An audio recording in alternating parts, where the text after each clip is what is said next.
Good evening, and welcome once again to Straight from the Sky.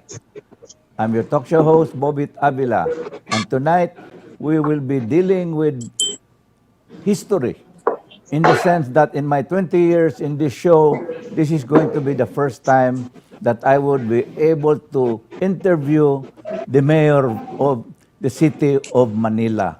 Yes, our special guest today is Mayor Isko Moreno of Manila, and we are really blessed that he is with us in our show, and we'll be back with him after this break. Sumuko na! Hindi ako suko! Sumuko na! Hindi ako suko! Sumuko ka na! Tagal. Parang internet mo. Get the Sky Fiber Super Speed plans. Up to 200 Mbps for fiber fast days. Ay, sumuko! Switch to Sky Fiber.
Ay, may lag. Parang internet mo? Get the Sky Fiber Super Speed plans. Up to 200 Mbps for fiber fast days. Switch to Sky Fiber. 3 major financial needs to complete financial picture. 1. Investment. To generate continuing income for when you retire. Letting money work for you. 2. Income protection. Life insurance. To protect your family if you die too soon. Life insurance protection help finance your children's education, pay estate tax, pay debts instantly. Number 3. Healthcare. To provide you healthcare when you retire or when you stop working. Someone to take care of you when you get old. What if I could tell you about a product that provides complete solution to your 3 major financial needs? Kaiser Premium Health Builder provides total solution to your healthcare, investment, and insurance needs.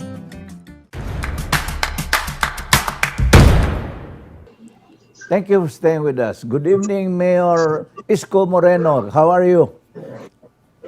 Hi, Bobit. Kamusta kayo dyan sa Cebu? I'm happy to see you that you're healthy and kicking. Well, Despite of the danger of this dreadful disease, yes. thank God you're safe. Well, And thank I hope God for that. everybody's also safe. Yes, Safe and in Cebu. you know, when you were in Cebu, I wanted to catch you to interview you, but the problem was really the timing. Well, anyway, before we start our major topics, I would like to ask you, who is Isko Moreno? Who is he from? I know you are from Manila. You were in Tondo, but I know you're not totally Tagalog. So maybe you give us his Yes. history. Yes, that's true, Bobit. Maayong gabi sa ating mga kababayan sa Cebu. Totoo yun, Manong Bobit, no? While it is true that I was born in Tondo, in the slum area of Tondo, but by blood, no? By blood, 100%, full-blooded Bisaya tayo. My father is from Antique, Karaya, and Karaya. my mother is from Samar, Wow. Waray. Waray. So Karayaan, Waray. Wow. Manong Bobit. Kaya although I was born here, talagang Tagalog na Tagalog ang salita ko, but I cannot hide that fact. It's already a fact. Genetically speaking, 100% Bisaya tayo. Well, But it's a very hard life, Manong Bobit. It's beyond. Sometimes I think of it beyond imagination. No? The way it's being described, yung buhay natin. well, you know, Talagang sadlak sa kahirapan. a lot of Bisaya were born in Tondo because a lot of them Yes. moved. Yeah. Yes. And you're one of Yes. them. You're one of Ang them. istorya niyan, Manong Bobit, para sa mga bagong new generation, no? Yeah.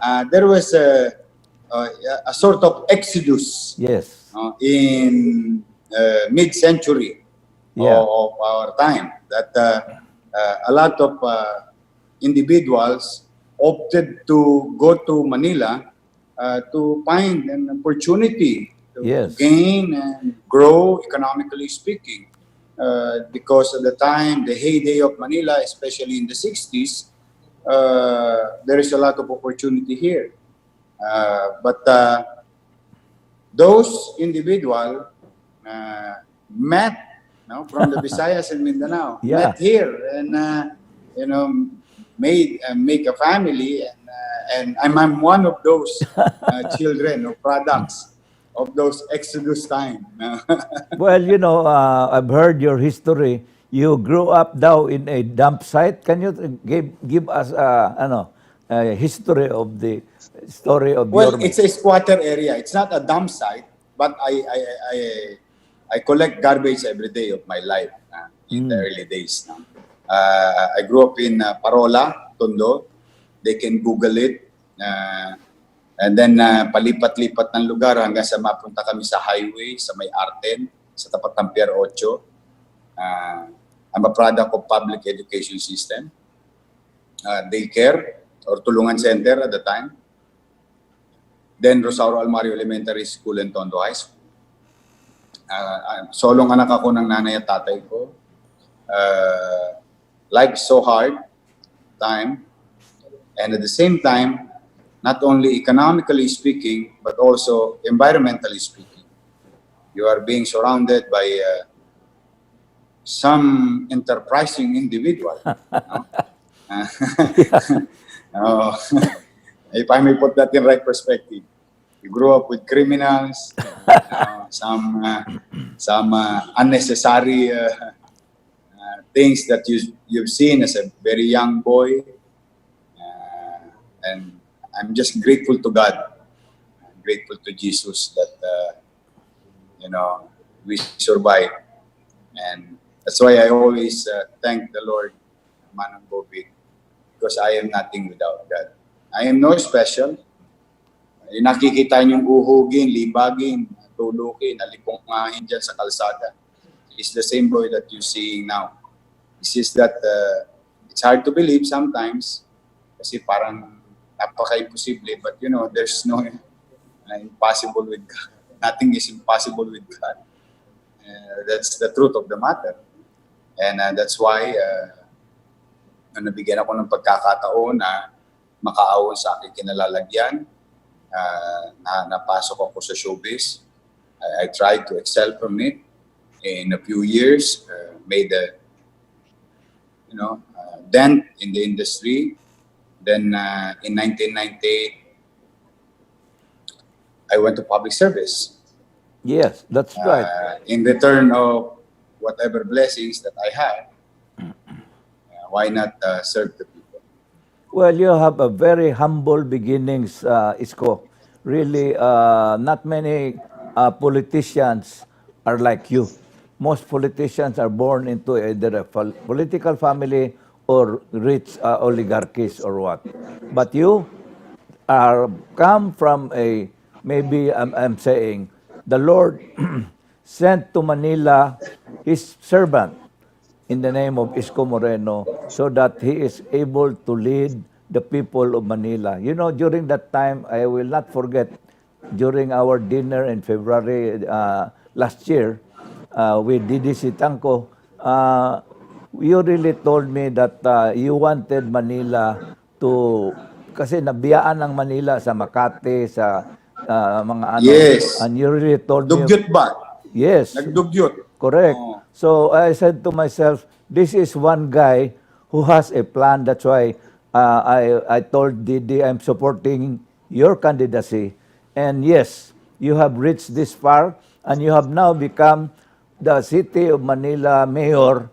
And I think you are the most, what you call, advanced mayor, in the sense that you did not care about any political problems simply because you really didn't have any political allies. So in that sense, you are able to turn Manila into what it is now. You know, me, when I was still in the 60s and 70s, our business, family business is theaters. So I really had to live in Rizal Avenue. Avenida. Avenida, in Avenue Hotel. Because I would Avenue, go yeah. bookings sinihan. I would get... And that was the heyday of Manila. correct, the 60s. correct. And I've seen, in fact... Beautiful. yeah, how beautiful, Beautiful. it was before. The restaurants were very, very nice. You go to Tondo, you could eat in Chinatown. Yes, Or yes. beautiful. I could never forget it. And for me, Manila... And sometimes, Manong Bobit, I envy you, yung mga tatay at nanay natin, because they saw Manila then.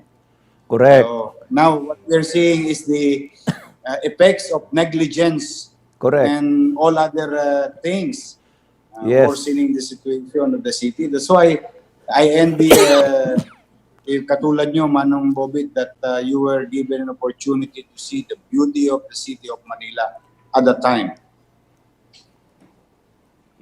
Isko, I was able to be there during the construction of the LRT. And it passes by what you call Avenida. So I was able to see what LRT has done for Manila. And you're really good. At that time, Marcos did the right thing by putting a light rail transit in Manila.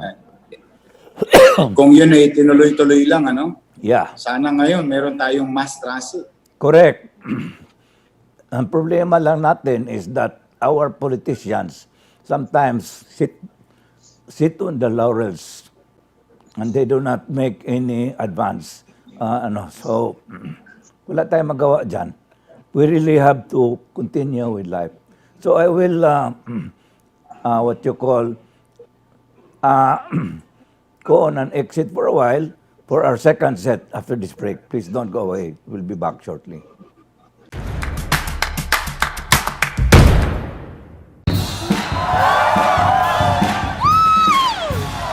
Ay, may lag.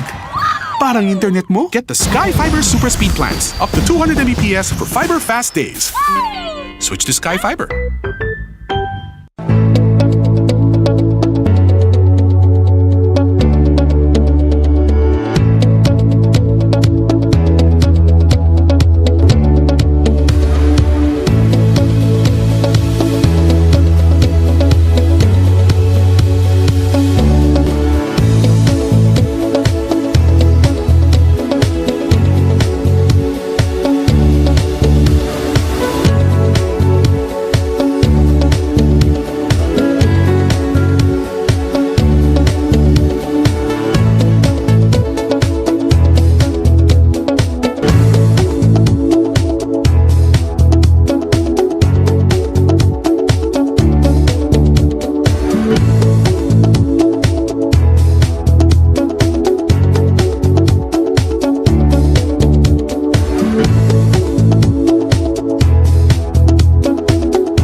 Bagal kasi. Parang internet mo? Get the Sky Fiber Super Speed Plans. Up to 200 Mbps for fiber fast days. Ako single. Switch to Sky Fiber.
Thank you for staying with us. Let's now go on the what have you done, Isko Moreno, in the 1 year that you have been mayor of Manila?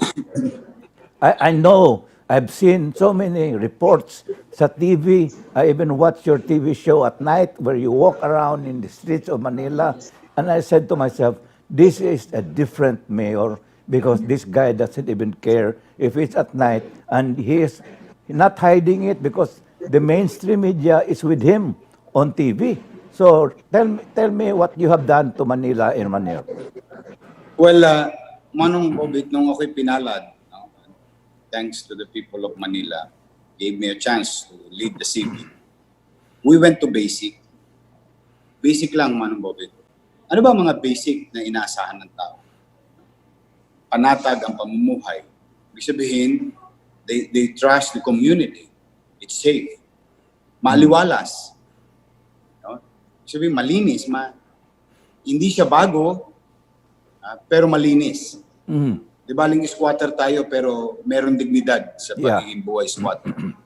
Then, third, yung peace and order because you cannot govern in the streets anywhere in the world if there is no certainty with our laws. So that's why immediately there is a biggest icon of anarchy and chaos here in Manila. Yeah. And it's been there for 40 years. Yes. 40 years. Correct. This is the street of Recto, Asuncion, up to Recto, Abad Santos. Full of 15,000 Wow. obstruction. Sabi ko, alam niyo, kung tayo ilalaban na ayusin ng pamayanan, umpisahan natin yung pinakamalaking challenges. So that if we're going to fail, we can measure ourselves. But if we're going to succeed, lahat ng ibang kalye, nitty-gritty na lang yun. So come July 1, I made a commitment. I'll bring back the roads to the people. So that's why 48 hours of 40 years of problem, of chaos and anarchy in the streets of Recto and Wanluna, that's about 2 kilometers, 12 lanes in total, full of obstruction. No? At yan ay pinamahayan ng mga nila Edith Pati, no? Mga mahihilig sa mga kotongero. In 48 hours, they are all gone. Wow. And we wanted to show it to the people that this impossible thing is not impossible. So I was asked so many times by the federation and all chambers, what did you do how did you do it in Recto? Sabi ko, I did nothing. With all honesty, Manong Bobit, I did nothing. No, Mr. Mayor, what did you do? Well, I did not accept, and they're all gone. So you did nothing, you did not accept, then they're all gone. Ganun kasimple. Because that's the key. Let's be honest to ourselves, Manong Bobit. You're older than me. You've been with politicians, you've been with leaders. chaos in the streets will not exist kung ayaw ng mayor. Correct. That's true. Very true. And Alam na natin yan, basic governance yan. So I did not do extra or scientific or going to moon approach. No, this is basic governance. And after that, all the streets of Manila, when you start cornering them, cleaning them, clearing up, ilog, no, these are daily basic governance. Peace and order. Bawal mamahay ang wanted sa Manila. We'll go after you. Stay away from Manila. If you commit crime in Manila, we'll go after you. You'll die of not depriving yourself of sleep, because we'll go after you anywhere in the country. We will pursue you. So crime went down naturally. There is order. Then, yung sinabi ko kanina, Manu, you have to be certain about rules. You don't change things in the middle of the ball game. You don't fix things that is effective or not broken. So sabi nila, hindi, ano lang yan, 1 week. After 1 week, Manong Bobit, hindi, 1 month lang yan, 1 month. After 1 month, sabi niya, sa December, pagpapayagan na tayo niya. Awa ng Diyos, Manong Bobit, pagpunta mo rito, you'll be surprised, this is our 1 year and 28 days already. It's still clean, zero obstruction. Then we went to Ilog. So these are basic, no? Then we went further. We have this, no, including me, politicians makes promises in the campaign. That's normal because the people needs to hear that. Whether it is a promise, whether it's an aspiration, whether it is a vision. To implement it when you sit is another thing. But people needs to hear your compromiso, your visions or aspirations sa buhay, sa pamamala. And I said, we will address ISF or sa Tagalog, squatter. Because alam natin sa Maynila, maraming squatter. Alam natin yan. It cannot, denying it will not solve it. Alam na natin. Yes, true. We will develop our healthcare system. Then we will provide more jobs and business opportunity. No harm will go to business sector. In my time, no harm. At the same time, no business sector can abuse the government. So it works both ways. Yes. While we protect the business sector cannot abuse the government. Ganun ang logic dito. Laging certain yung rules. Then, sa awa ng Diyos, Manong Bobit, one of my idol, to share to our Cebuano friends or watching or viewers, is Prime Minister Lee Kuan Yew. Sumalangit na ang kaluluwa. Yes, Prime Minister Lee Kuan Yew. Singapore. You know, I was fortunate to be sent to foreign studies, despite of me lacking a regular academic background. So I've learned about what Mr. Lee Kuan Yew, Prime Minister Lee Kuan Yew did in the 1960 when he introduced the in-city vertical housing program. But this is now what you call the HDB. No? Sabi ko, hindi rocket science to. Then we copy. Yes. And as you heard a few months ago, in less than 1 year, we are building Condominium 1 and Condominium 2. The bad word condominium in the 80s, it's a bad word. Yes. It describes chaos. It describes filth. Yes. Condominium, no? Correct. Where I live. Sabi ko, we'll name that building condominium. We'll use our adversity in our advantage. So that the next generation, when they hear, where do you live? I live in condominium. And there is sense of pride. There was sense of pride because Correct. It's a decent 44 square meter, 15-story vertical housing program in the city. 2-bedroom. Wow. Why I did that? Simply because it's hard to do, but we have to do it better. Mahirap na siyang gawin na natin mas maganda, sort of saying. Because Mr. Lee Kuan Yew when he introduced it in 1960, in 1964, the first building natapos, then the rest is history. 80% ng mamamayan ng Singapore. Ngayon, you can Google it, you can research, nakatira sa housing. Yes. True. 80% ng mamamayan ng Singapore, mayaman ng Singapore, ha? Yes. Developed countries yan. But 80% of them lives in public housing introduced by the state. So, sabi ko, I will not succeed definitely in addressing the entire population of ISF. But we have to begin somewhere else so that the next leaders of the city will have a road, a path na susundan niya na on how to address ISF. Well, And modesty aside, Manong Bobit, tinatayo ngayon yung Condominium 1, Condominium 2. Now we are building Binondominium 1. And we are preparing for Binondominium 4. Oh. So, that is housing.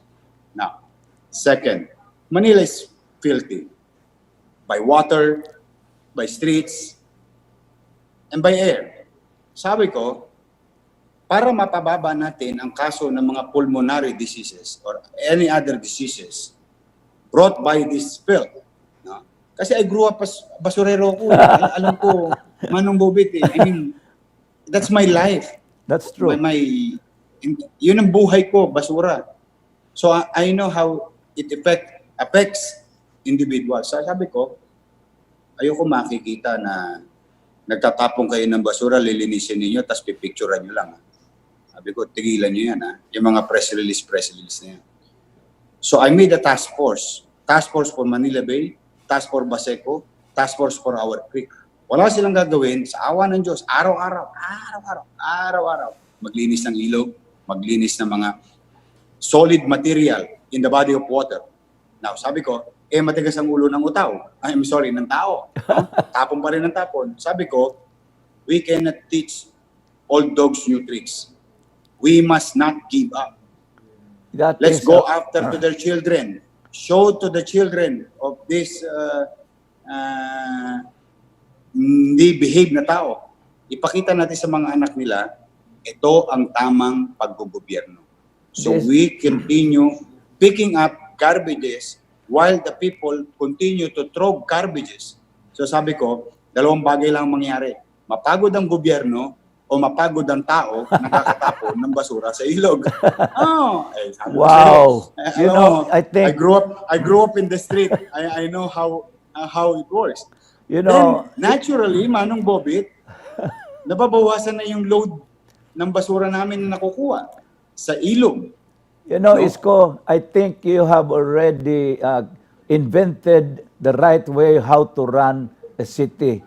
And in fact, I've noticed, for instance, the Jones Bridge has become an icon of tourism in Manila, and we'll be back with Isko Moreno after this second break. We'll be back with you shortly.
first song.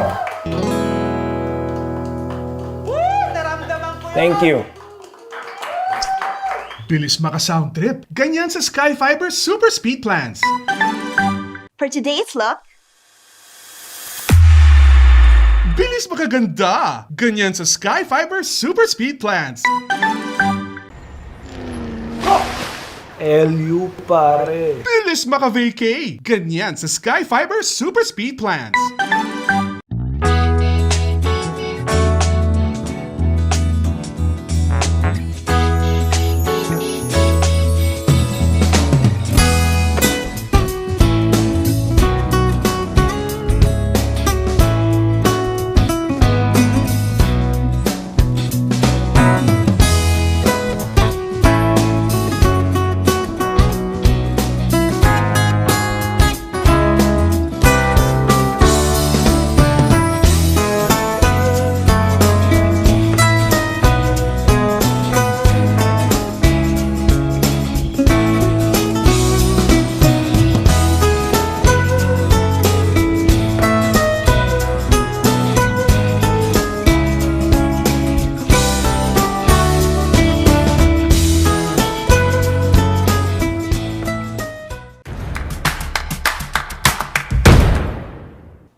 Thank you for staying with us. We're now halfway to the show with our favorite mayor in the Philippines, Isko Moreno, and the mayor of Manila. So time now, it's we will discuss.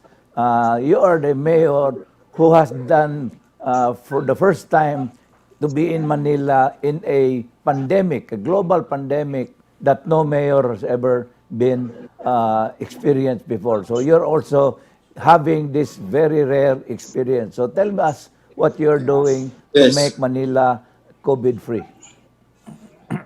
Well, Manila, without the vaccine, and the same cities in the world, it's no excuse. Hindi namin masisiro ang COVID-19. That Yes. is a fact. There is no playbook on how to address this pandemic. That is a fact. So no president, no mayor, no governor in this world or leaders can solve COVID-19 until there is a vaccine. Okay. Now, having said that, if that is a premise, then it is very clear to any leaders like mayors, no, na meron talaga tayong problema, that every day is COVID day. So if we have that in our mind, what can we do to suppress the growth or exponential growth of such dreadful disease? And I think that is the right approach. Yun lang yung akin, yung personal point of view ko.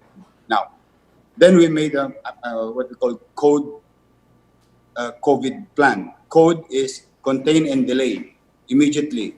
I was very fortunate. I was sent to London before the exposure of the country to COVID-19. I've talked to the COBRA chief, the Corona British Response Agency.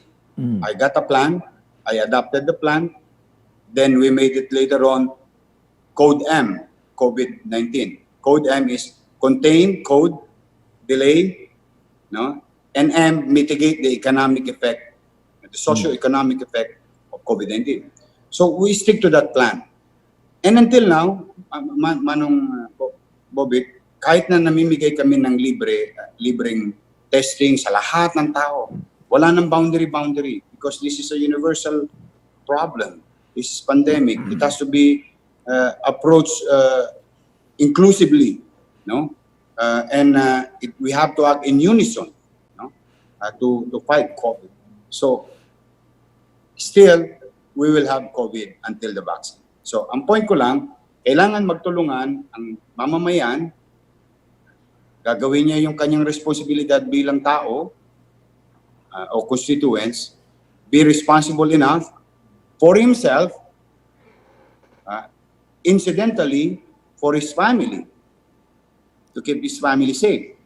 And that is a good help already for the government to continue to address the COVID-19. Now, anong pwede lang namin masabi? At least we can share lang, no? This is factual already. It's on record. while it is true that Manila is about 2.4 million nighttime and about 3 million daytime, and even in ECQ, Manong Bobit, Manila is so accommodating to open industries because we have the ports. No? Sa amin ang gagaling lahat. Pag sinarado namin yung Manila, patay na Metro Manila. While it is true that we don't produce vegetables, while it is true that there's no fishing here, we don't have poultry and all other things. But all those products or produce will go to Manila to be distributed in Manila and in Metro Manila. The same thing with imports. No? Sa Manila rin yung babagsak. So despite of all these challenges, and about 3 million daytime population, sa awa naman ng Diyos, 4,000 plus ang aming accumulated cases, and we have about 1,400 active cases and 2,700 plus recovered. Wow. And we only have about 211 deaths. 211 deaths. Mas taas pa And kami sa Cebu. 400 plus kami sa 2,000 Cebu. Ilan? 400 plus kami sa Cebu City. Naalala mo yung tanong mo sa akin kanina, Manong Bobit, yung anong mga ginawa ninyo before COVID, yung anong mga, yun yung sinabi ko kanina, we strengthen our healthcare system. Yeah. We develop our equipments. We hire more doctors and nurses at the time before COVID. And in fact, even now, we continue to hire to replenish the tired and psychologically and emotionally affected health workers. Mga frontliners. Para meron kaming bang relievo. Yeah. So para mas efficient. And we bought so many machines already. That's why, ewan ko Manong Bobit, nabalita mo, we made mass testing, drive-through testing in the city. It's the first in the country, and it was made available and conveniently to anybody, like not even non-Manilans. Then we made what we call walk-in in our hospital, outside of the hospital, so that people will not get infected inside the hospital just to get tested. Correct. Then we launched about 5 days ago about with regard to saturation drive, wherein there is a two mobile system that we saturate the barangay with high infection rate. Then today we just launched another site, walk-in site. People just can walk for peace of mind, just to be tested, or maybe for work, or all other reasons. So, ganun lang kami ng ganun. But mind you, Manong Bobit, hindi pa kami successful. Wow. It's just that we're just very happy and grateful to God that despite of 70,000 per square kilometer density, Yes. kami ang biggest. Kami may pinakamasamang density. Correct. In fact, it's the entire Asia, no? 70,000 per square kilometer. Ganyan kami ka-dense in Manila. Despite of all those disadvantages, I am grateful, one, to God. I am grateful to my co-employees. I am grateful to our frontliners to manage the high probability of recovery. Because again and again, there is no cure. Yes. Death is inevitable. Survival is an achievement. Yes. Recovery is an achievement. I think nowadays we should for the meantime, nowadays, no, para laging safe tayo, no, Yeah. and the economy. No? For the meantime, we must learn how to live with COVID-19. Amen. And at the same time, we must learn how to go back to work safely for Correct. us to survive in this battle. Yan ang tingin kong dapat na maging pamantayan ng lahat ng taong gobyerno at ng mamamayan. I just saw your advertisement on wearing the mask, doing the social distancing, and staying home. Yes.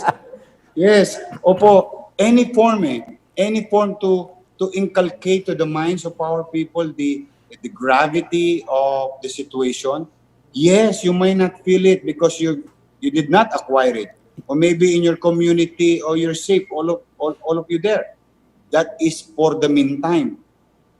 If other communities will fail, one way or another, magme-mesh yan. Then we end up with what? Paulit-ulit na lamang. So it has to be acted upon in unison. simultaneous, in sync, sort of saying. You know, sa suggestion ko sa in my column sa Star, I said we should follow what they did in Taiwan because we had mga 3 weeks ago a Zoom meeting with the Vice President of Taiwan, who is an epidemiologist, and he was really saying this is what we can do. And I'm saying to the IATF that all we have to do is follow the good examples of many countries that have successfully avoided COVID. You're not saying na remove natin ang COVID, but we have avoided it. Exactly. You know, Manong Bobit, total sinabi mo yan. You know this? Yeah. Because we wanted to mitigate the socio-economic effect Correct. to individuals who lost their jobs.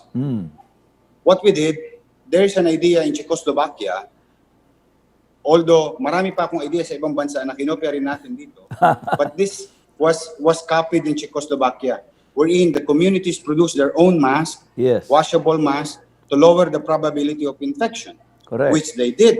And they're very successful about it. So what we did, dahil marami na wala na trabaho, nag-hire tayo ng maraming mananahi Yeah. sa bahay, sa eskwelahan, Correct. meron silang kita, tapos yung na-produce, pinamimigay natin sa tao. As of today, we have about produced 310,000 of washable Wow. masks. Wow. And this is Bakit? done by the mga sastre. Tao. The Mga sastre, mga PWDs, nanay na mayroong singer, Wow. na may sakina. You know, this is 4 pesos. Yes. 4 pesos, if you produce 100, that's 400 pesos a day. That's 12,000 pesos. We're paying it on time. This is So you where, generated a livelihood. At the same time, when you spend government money, you make sure that it addresses COVID-19.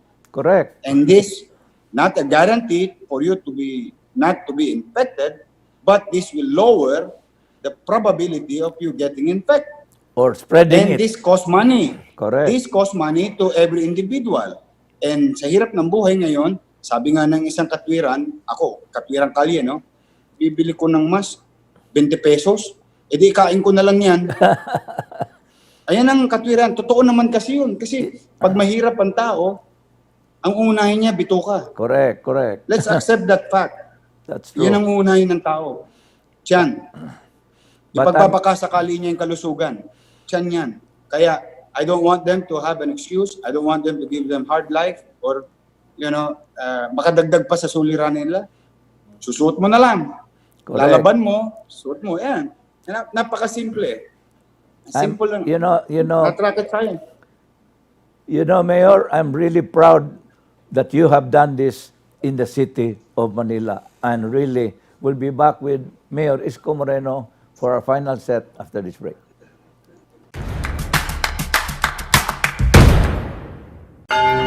Huwag mo siyang pakasalan!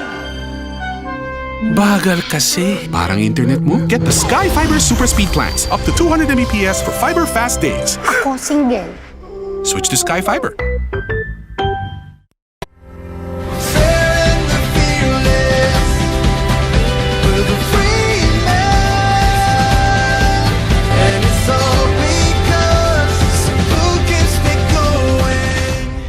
Piman, bye! First song. Thank you. Bilis maka-sound trip. Ganyan sa Sky Fiber Super Speed Plans. For today's look, Bilis makaganda. Ganyan sa Sky Fiber Super Speed Plans. LU pare. Bilis maka-vacay. Ganyan sa Sky Fiber Super Speed Plans. The theory of decreasing responsibility explains how your life insurance needs change over time. In the early years, you may need a lot of life insurance coverage, but in the later years, you may not. In the early years, when you're younger, you don't have a lot of money, but in the later years, you'd better have money. How does this fit with your insurance needs? Today, when you're young, loss of income due to a premature death would be devastating. Your children are young and you might have high debt and a house mortgage. Your need for insurance is highest at this time. When you get older, retirement income is needed. Your children are grown, your debts are lower, and your mortgage is paid. If you have savings, you are self-insured, diminishing your needs for insurance. That's the theory of decreasing responsibility. By having life insurance when your financial responsibilities are the greatest, you can have peace of mind knowing your family's future is protected. Thank you for staying with us. For our final set, we will be asking our Mayor of Manila, Isko Moreno, that what is his future? Because you know why?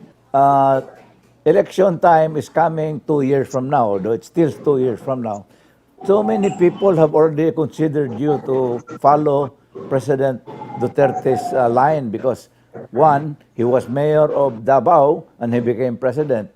And you are mayor of the biggest city in the Philippines, Manila, and the most famous, and you have done a lot in just 1 year.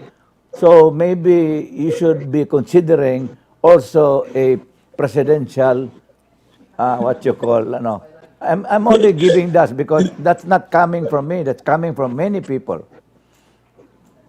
Okay, Manong Bobit, first things first. Let's be honest to our constituents. Let's be honest to our viewers. Lahat ng politiko, lalahatin ko.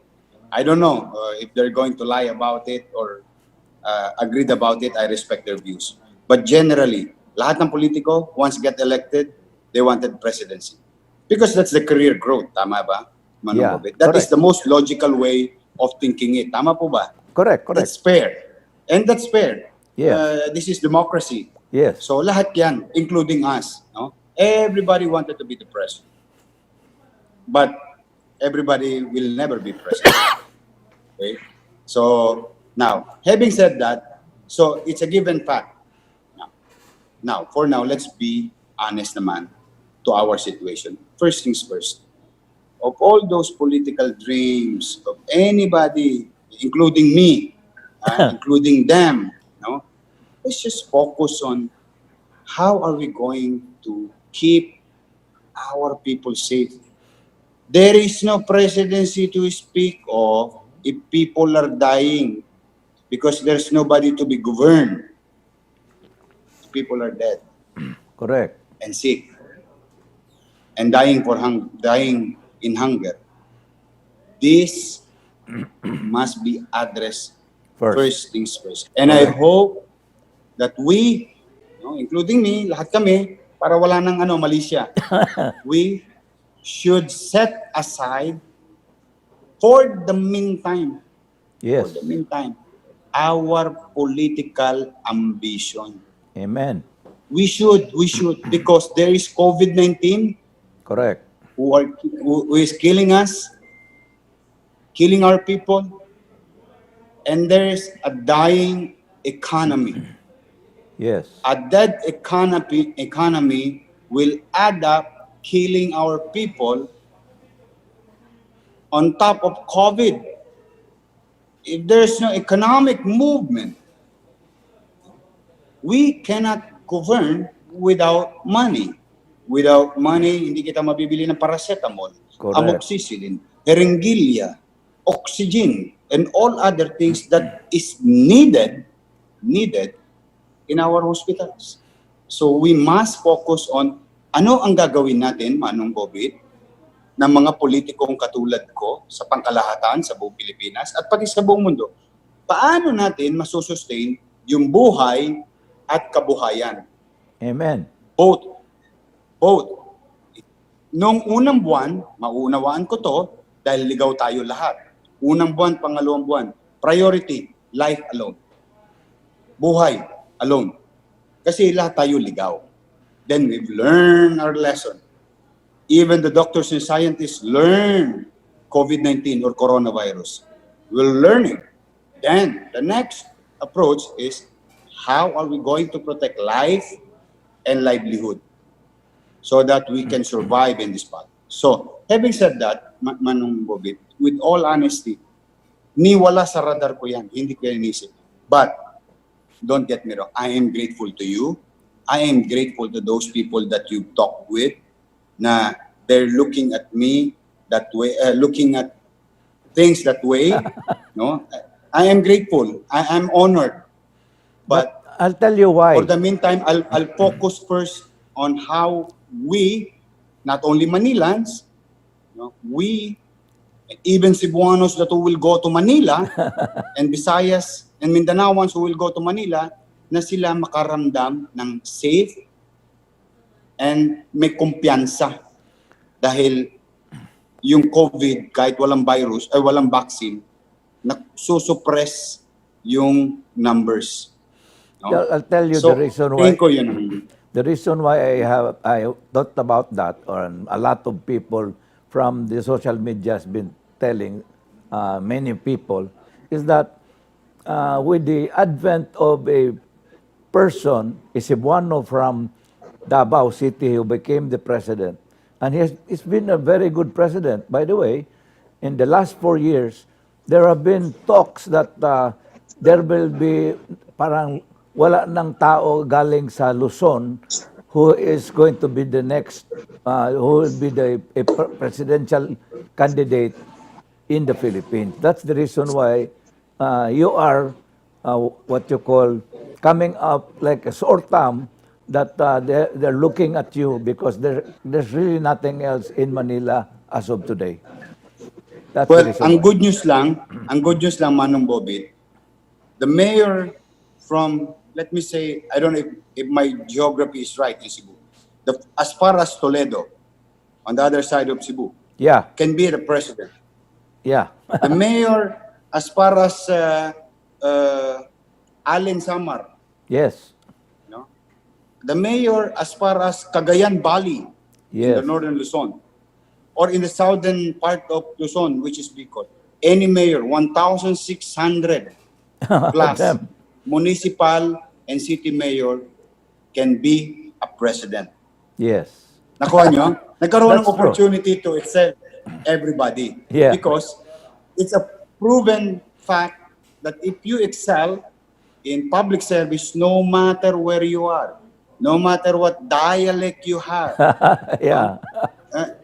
it doesn't matter to the people's mind, heart, and eyes. You will be given a chance. So, the key is to excel Correct. and let the people decide on your fate. Correct. So, now there's an opportunity for 1,600 mayors because it's a proven fact already. President Duterte did it. He's a mayor of a far-flung part of this country, Correct. no? In the southernmost of this country, Mindanao. Diba? Yeah, But correct. it did. It happened. So anybody will have a chance. More so, there is about more or less about 80 governors Yes. who can excel. Before, it's always about the Senate, the next Senate, the Yes. senator will, That's true. diba, ganun lagi ang concept. Yes. Now, Yes. it changes the attitude of our people. That even though, kahit saan sulok ka ng Pilipinas, pag naging mabuti ka sa iyong sinumpaang tungkulin, naging masinop ka, naging episyente ka, naging tapat ka sa sinumpaang mong tungkulin, you will be given an opportunity. Now, again and again, I'll go back to the premise.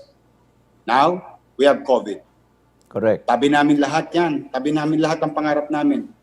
Hindi naman pwede ikubli sa tao yan. Huwag na tayo mag-plastic ba? That's Na true. lahat tayo nangangarap yan ng mataas na posisyon. That's true. But for the meantime, ano muna, tabi muna na, let's just, alam mo yung kabayo, Manong Bobit, kaya nakakatakbo na mabilis. Yeah. Meron tapao, yung nakalagay rito. Yes. So that hindi malawak, nakapokus siya Correct. on a particular direction. And we may fail. But I would rather fail on doing something than not doing nothing at all. Well, my last question to you would be, what else have you not done in Manila that I have not read about? Because you've done so much. No, basta ganito, katulad niya, Manila Zoo was relaunched, started groundbreaking. We're building, yung promise ko sa iyo, sabi ko sa iyo, pagagandahin ko yung Manila Zoo, gagawin ko Singapore. Yeah. Iko-compete ko yung Singapore. You know, Manyosa did it, Yeah. the design. Manyosa. Manyosa. Manyosa is going to, yes, Wow. world class. We're gonna do that and we're doing it right now. Eh sabi ko sa iyo, magtatayo ako ng 10-story bagong ospital ng Manila, fully air-conditioned, glass, you know. Sabi ko sa iyo, di ba, Yeah. kahit mahirap, kahit man lang sa huling sandali niya, habang nakahirati siya sa ospital, maramdaman lang niya na gobyerno niyakap siya hanggang sa huling hininga niya. Makakita siya ng pasilidad na para ba siya nasa Makati Medical Center, kahit ito'y public hospital. So, we always wanted the best. We wanted to deliver what's best for you because you deserve the best. So, these are the things that is gonna go, parang tuloy-tuloy. Whatever we have started, making open green space, protecting heritage, cleaning up our environment, policing ourselves, corruption are being solved. Then, encouraging business sector to trust again Manila, to give us a second chance, a second life, to redeem ourselves. Then let's make Manila the real capital of the country. Let's show it to them. Why are we called the capital, the beacon of hope? That there is hope in Manila, the way it was before, in the hearts and minds of our people in the Visayas and Mindanao. They look at Manila in the 60s as an opportunity, as an hope. And we wanted to have that kind of experience that you, Manong Bobit, and your colleagues experienced that we did not see or saw. We wanted that for the next generation. And of with our you, constituencies. with you as mayor, I think that will happen. Unfortunately, we ran out of time. With your help, I Wow. cannot do it alone, ha? Yes, of course. I cannot do it alone. At- People must participate. People must adapt. As I said, we ran out of time. I will be asking the mayor of Manila for his parting shots after this final break. Please don't go away. We'll be back shortly.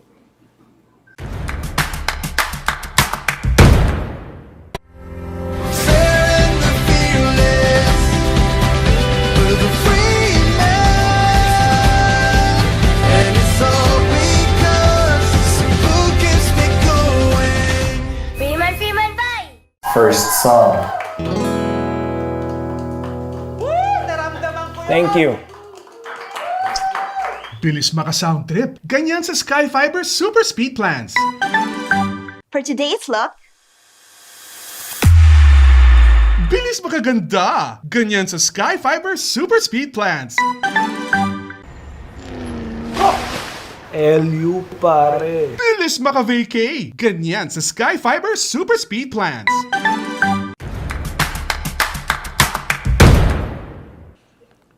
Thank you for staying with us. Let's now ask Mayor Isko Moreno Malina for his parting shots.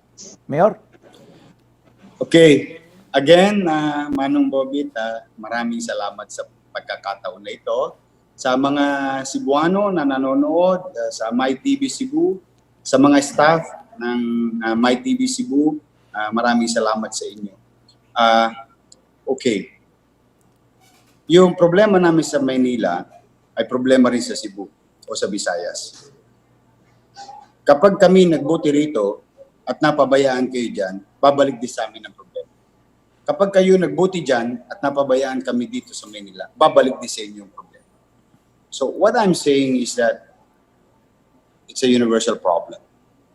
Then I think we have to act in unison. So ang hinihingi ko lang sa mga kababayan nating nanonood sa lungsod, habang ang gobyerno ay ginagampanan ng kanyang tungkulin at ang gobyerno ay hindi perpekto, ilagay na natin sa isipan natin yan para wala tayong masyadong sama ng loob. Dahil ang gobyerno ay pinamumunuan ng tao at ang tao ay hindi perpekto. Si Jesus lang ang perpekto. Correct. Okay?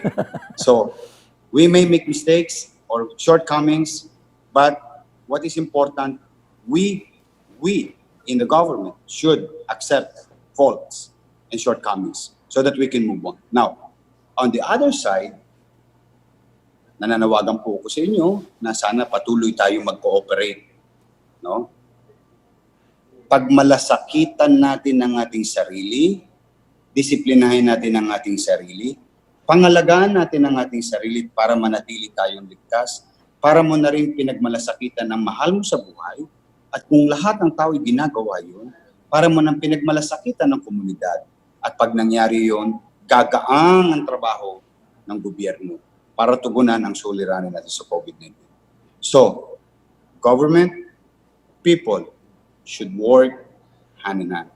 Amen. And I think, it's just a matter of time. I think, no, may awa ang Diyos. May awa ang Diyos. I think, makakaraos din tayo. Amen. Kaya, manatili po kayong ligtas. Please, wear mask, wash your hands, keep your distance. These are basic health protocols that will help you to be not to be infected with COVID-19. So mag-iingat kayo dyan sa Cebu. I hope I can see you soon and kakain ulit ako ng Cebu lechon at saka yung manok. Yung Yes. manok do sa may kinakainan akong isang manukan dyan eh. Well, thank you so much, Mayor Isko Moreno, for a very wonderful interview. And I think I will consider you the best mayor in the Philippines today because No. you have really Yet, done so much wala in pa just akong 1 year. prueba. Isang taon lang Wala pa ito. akong prueba. Isang taon lang ito and you have done so much. And I've always, like during that dinner, I predicted that you would do something good for Manila. Thank you. Thank you for your good words, Manong Bobit. Basta lahat ng biniling ko sa iyo doon, modesty aside, lahat yun nangyari na. Thank you. And we will continue that. Thank you so much to Mayor Isko Moreno. Thank you. Thank you. Good night. Ingat kayo. Ingat. Thank God you. bless you all. God bless. Well, you've heard the Mayor of Manila, Isko Moreno, that I befriended about a year ago.